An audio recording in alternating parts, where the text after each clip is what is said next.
Lunedì 24 febbraio, Sant'Evezio, martire, è il 55esimo giorno dall'inizio dell'anno, ne mancano 310 al termine.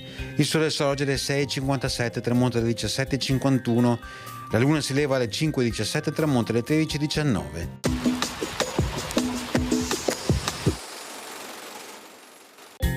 Il Maggior Consiglio di Venezia delibera sia restaurato il Leone di San Marco sulla colonna della piazzetta omonima. Pare sia il primo documento ufficiale in cui si nomina il Leone Marciano.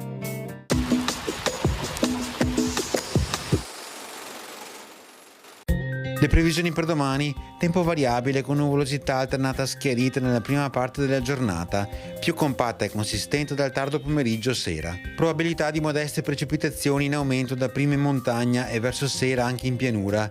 Temperature minime in aumento, massime senza notevoli variazioni o in locale diminuzione.